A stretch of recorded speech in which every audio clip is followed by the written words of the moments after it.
Okay, it's live. Okay, thank you so much, Menachem Mendel. So,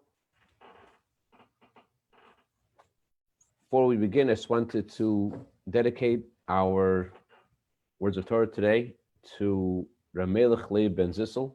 These are Refuah Kreva Shlema. Actually, his birthday is coming up at this Shabbos, following Shabbos. Refuah Kreva Shlema, please have him in mind and say Tehillim for him, and as well for Shendel Tzipora Bas Rachel and Baruch Avram Aaron Ben Yenta. Tehillim really makes a difference. As the Tzemach Tzedek says, that if we knew how powerful it is to say Tehillim, we would really never stop saying it.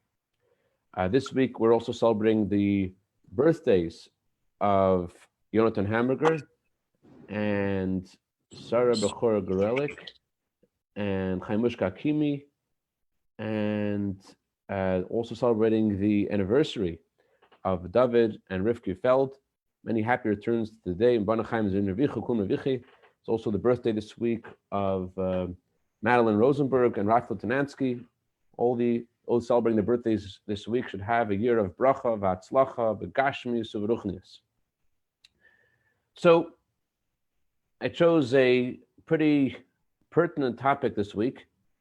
Why go to shul? But before we talk about why going to shul, let's talk for a second about who should go to shul. Obviously, not everybody can go to shul. Not everybody should go to shul.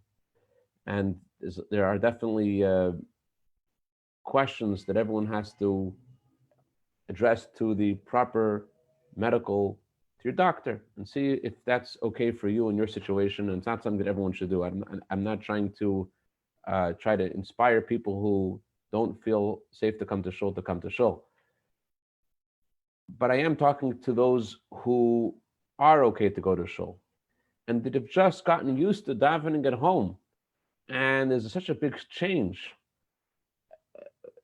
Rabbi Shamshon Raphael Hirsch used to say that in generations before him, the main place of Judaism was the home. You learned at home, you prayed at home, you did all the mitzvahs at home. And a certain change happened in his time where the centricity of Judaism began to be in the synagogue. That was the center place where the books were, where the Torah study was, and he didn't like it. And he spoke very passionately against this and saying how we have to bring the Torah back to our homes. It's not sufficient just to attend the prayer service and attend the Torah class. You got to bring the Torah to your home. You got to live and breathe Torah, not just attend Torah. And making the synagogue so central, he felt, took away from the personal connection we all need to have in our prayers and in our Torah study. While that's an important point, another point has to be made at this time, and that is how precious it is to go to shul. And let's explore that and unpack that in a second. And I mean, think about it for a second. Being at home has its advantages. You pray at home, you have to concentrate more, you have to think more about your prayers. Some men are a little bit upset about this arrangement of praying at home because they used to always tell their wives, I'm going to go to daven shacharis, going to pray the afternoon service and come back like 3 hours later. And for the first time, their spouses discovered that mincha doesn't take 3 hours, and they're able to spend a lot more time at home than they may say they can. But right now, a lot of people are leaving their homes and coming back once again to shul. Since God gave us the Torah thousands of years ago, there's never been a time where we've been so long away from the synagogues. And I shared this in the letter. I don't know if you saw this. David HaMelech says, I want to be in your home all days of my life, all the time. I want to be like a Shiva student, always studying Torah. Then he says, I want to visit your holy place. Does he want to be there all the time or just visit? And the answer is, he wants that every time he goes to a synagogue, it should feel like the first time. We're given an opportunity here now to enter the synagogue in a way we never did before, to enter it for the first time. Something unique. And people, wonder the time when we needed the synagogues the most, we weren't able to enter them. Times that we need God the most, we need to pray to God the most, we weren't able to enter the synagogue. And there are many rabbis around the world who point fingers and say, well, that's because we weren't respecting the synagogues. And of course, that's not something that the Rebbe taught us to speak like that, to speak negatively and to accuse people of not, and to explain God's ways. It's not for us. But there's something definitely powerful and significant about going to a shul. And what is that? Why does Judaism put such importance to the synagogue? What is there? God is everywhere. And I'm able to concentrate at home and pray with my heart at home, and prayer is meant to be a personal, emotionally fulfilling experience. Why is there a need to go to the shul? The Google discovered there's a Google searches for diets. People search for diets more often, according to statistics, on the beginning of a new year. People search for diets more often on their birthday. That's a time when you are thinking more, it's a new beginning, you want to do things right. That's when people start searching more for how to better take care of their body. And so too, as we begin to go back into the shul, we do need to think about what that means. The Imrei Emes very sharply said that, it says in the Torah, God will fight for you and you will be silenced. The verse talking about the splitting of the Reed Sea. So the Imrei Emes said, if you're silent, then God fights for you. But if you're not silent, if you don't have the proper respect for the synagogue, so then you're removing, God forbid, protection of God. Okay, it's a very musardik, very sharp statement. And again, I don't want to go that direction. Rabbi Mendel of Rimanov, one time in his times, the Cossacks attacked his city, and the Cossacks decided to use the synagogue as a stable for their horses. And the Cossacks wanted to use the synagogue because it was the biggest building in the town.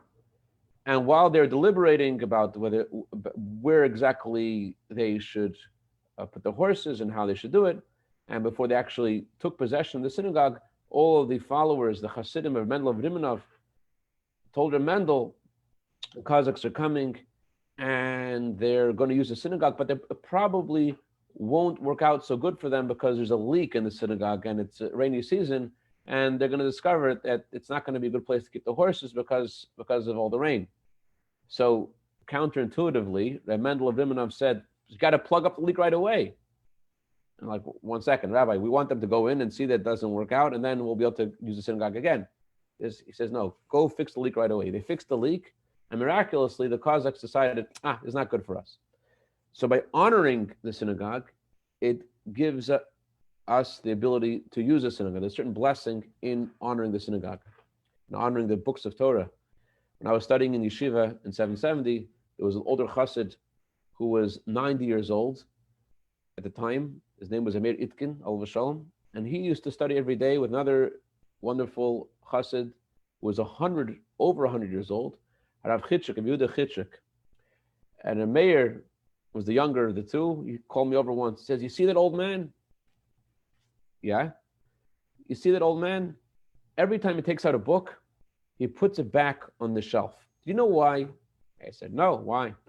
He said, because one time he was in Riga with the previous Lubavitcher Rebbe, and the previous Lubavitcher Rebbe saw him take out a book from a bookcase and put it down on a table.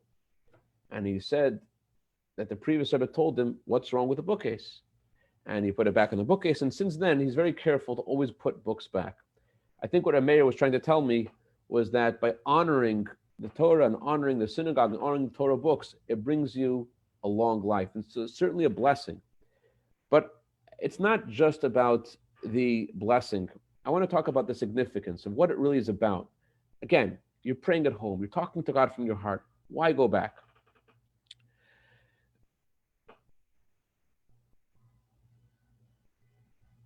It says in the Code of Jewish Law that our prayers are only accepted in a synagogue.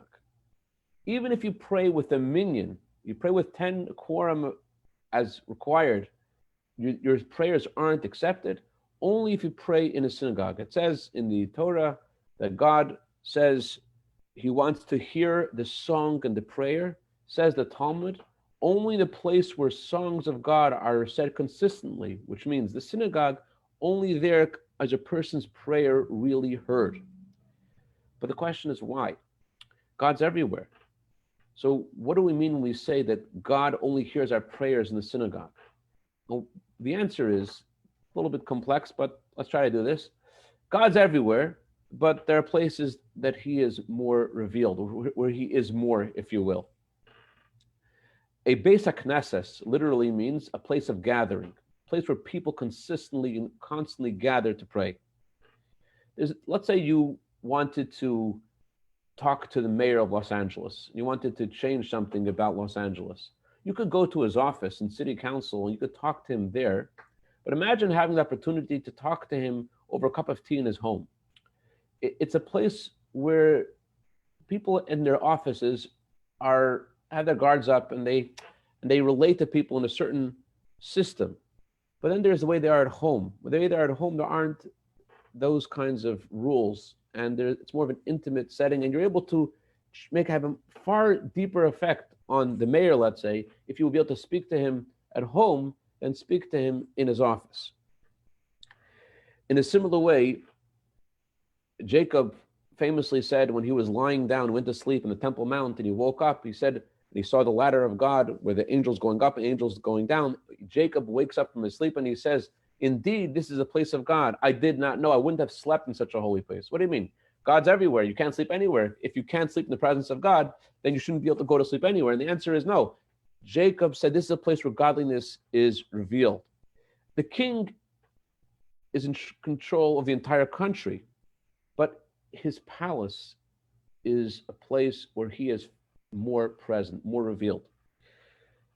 The Rav Ram, the son of the Rambam, said that a synagogue is called a house of God, a place that is designated for the master of reality, for Hashem. The Talmud says that on the verse, I will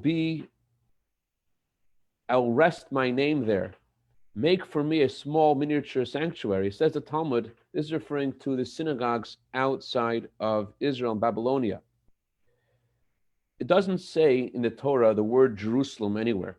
In the writings and the prophets, it says the word Jerusalem about 600 times. But in the Torah itself, it doesn't say the word Jerusalem.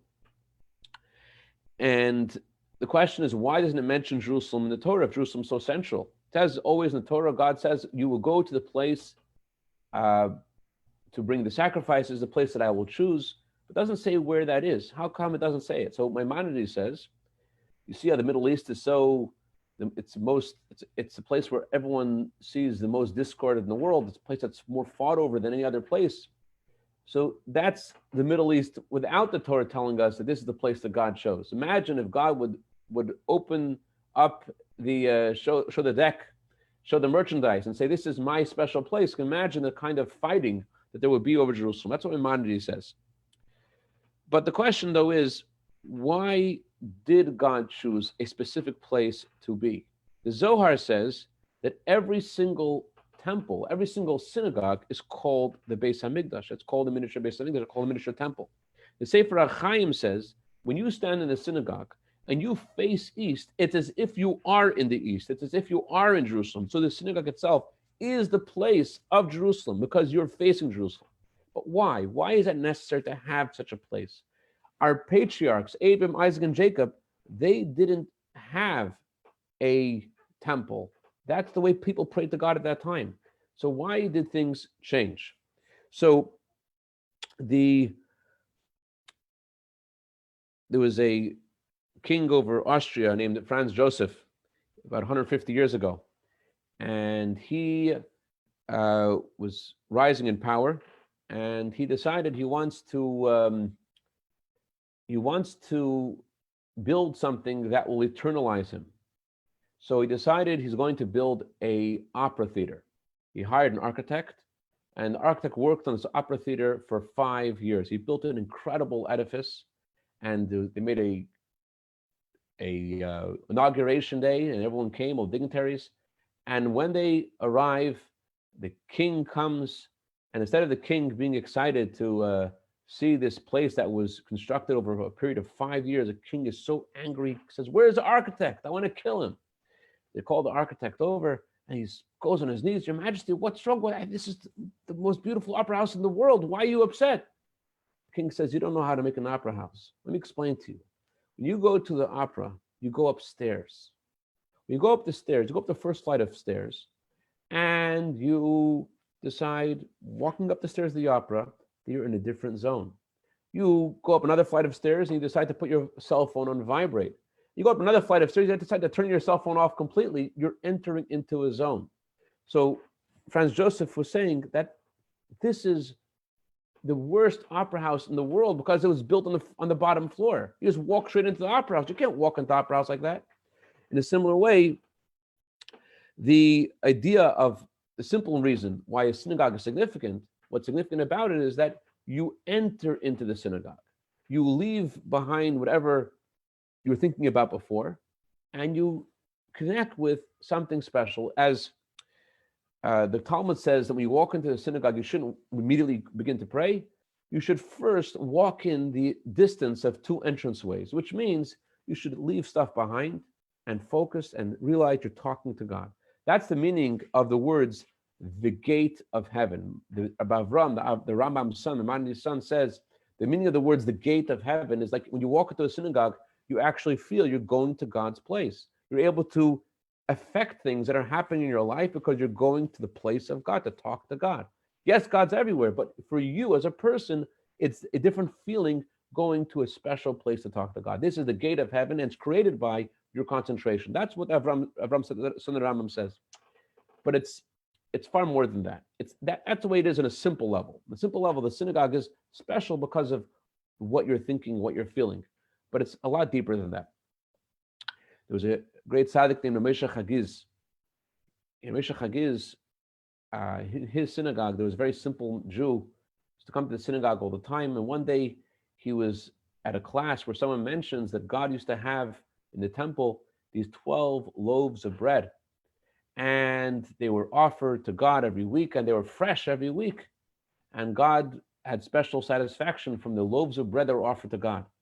So the simple man goes home to his wife and he says, "I have a great idea." "What's that?" "Let's make loaves of bread for God." She says, "Really?" "Yeah. I'm going to bring them to the synagogue and put them into the ark, and I'll give them to God." His wife, also a very pure-hearted person, says, "Great idea." And she bakes some loaves of bread, and he brings it to the synagogue when no one is looking. He wants it to be a very, personal gift to God. He goes into the ark. He puts the loaves of bread there, and he leaves. And he comes back the next day on Shabbat. The ark is open. The loaves of bread aren't there. He goes back to his wife, and he tells his wife, "God accepted our gift.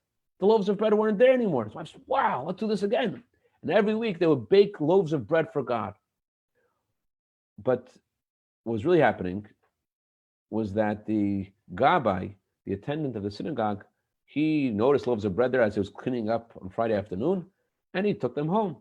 And every week he had some more bread for his family. He liked it.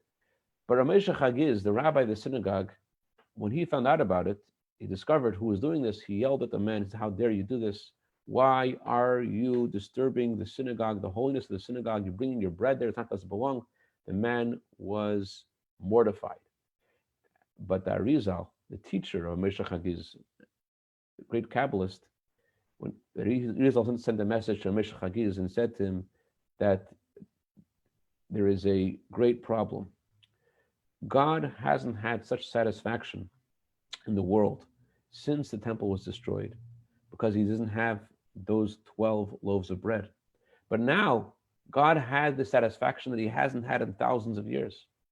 And you have ruined the satisfaction of God, and therefore the Rizal said something which that he had to, his mission in the world was going to come to an end.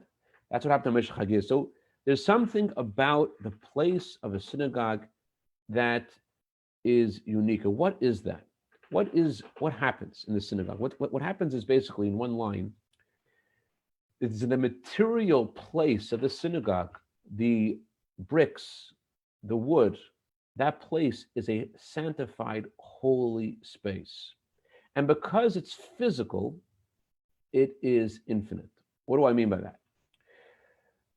Chassidic thought tells us that God is infinite, and only in the most physical, mundane things do you have the expression of God's infinity. Just as we could use an example of a teacher. In order for a teacher to teach a student who is somewhat gifted, the teacher doesn't need to be too smart. But in order to present the same idea to a student who isn't gifted, to present an idea to a college age class is a lot easier than presenting the same idea to a 5-year-old. That requires a more gifted teacher.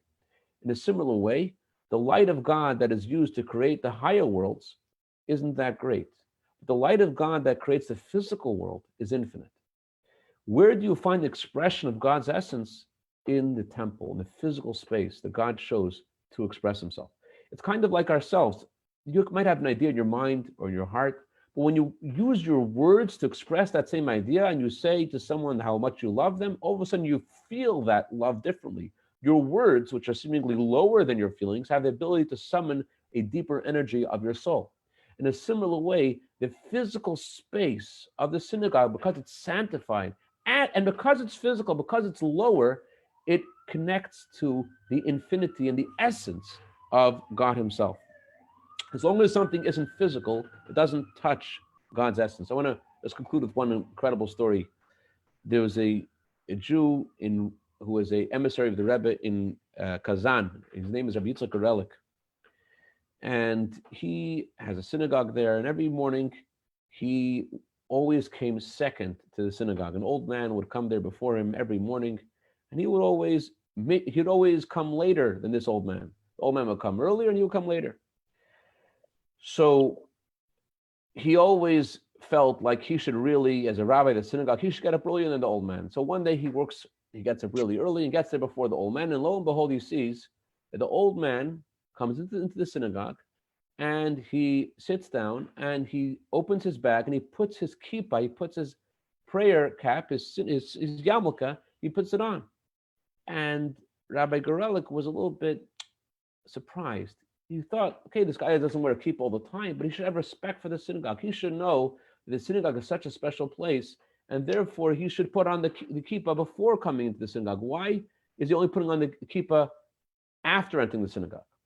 And then this Rabbi Gorelik thought to himself, everything that we see is a message from God. The Baal Shem Tov says that you see a deficiency in someone else, that means you have the deficiency yourself. You're looking at someone else as a mirror of yourself. So he thought, if I see this in this other person, that must mean that I myself have to rectify this same issue. So he decided, you know what, do I really think about that I'm entering a synagogue when I enter a synagogue? Do I really think about that I'm going to the place of God? I don't. And he decided the next morning, he is going to say some words of Tanya before entering the synagogue, just to prepare, think about God before entering. The previous Lubavitcher Rebbe said that people would go into synagogue, used to be in Europe, they would wash their hands before walking into a synagogue. So he decided to do that the next morning. And he kept on consistently preparing for the synagogue before walking in, just a few seconds, thinking about God, and then entering the synagogue. And what did he notice? He comes to the synagogue one morning, and sure enough, he's saying the words of Tanya, and this man puts on his kippah before entering the synagogue. The power of praying in a synagogue and respect for the time of prayer and not to talk during the time of prayer is something which protects the Jewish people wherever they are. The Talmud says that God caused the Jewish people to be scattered among all nations. And the Talmud says this is called a tzedakah, kindness God did for us by scattering us among all nations, because by scattering us among all nations, no Haman, no Hitler can destroy us all, because we're all over the place. But there's also a deeper meaning to God's kindness in scattering us among all nations. That is, that some places are able to do different things that other people can't. Like, think about Soviet Russia, where they were unable to do various mitzvahs. but other Jews could do them. And they did them not just for themselves, they did the mitzvahs they were able to perform for other people as well. We're all connected, we're all one people. So if I could do a mitzvah, because it's not a challenge for me, and for you it is a challenge, my mitzvah helps you. By me being free to do a mitzvah, I have not only the obligation to do the mitzvah for myself, I have an obligation to do the mitzvah for you.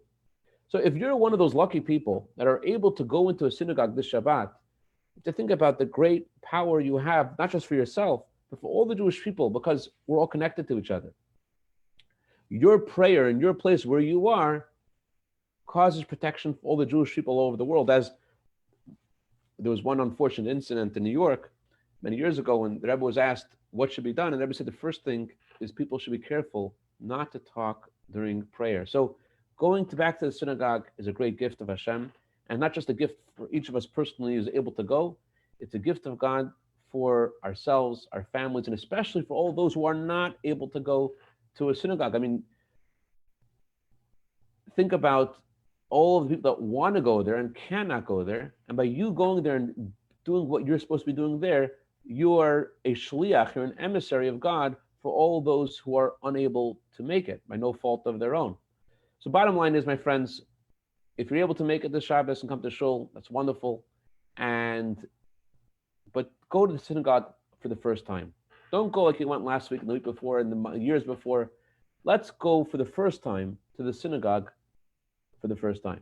Have you ever prayed to God for the first time? Let's try it out. Let's this Shabbos pray to God for the first time, and may Hashem, before the Shabbos already, bring the bracha, the coming of Mashiach, and let us go to Eretz Yisrael, and to actually go to Jerusalem itself, not just to face to Jerusalem, to actually be in Jerusalem and celebrate with all the Jewish people of all of history together in Yerushalayim with the Bais HaMikdash. I'll go in Shabbos. Amen. Shabbos Abel. Shabbos. Thank you. Shabbos.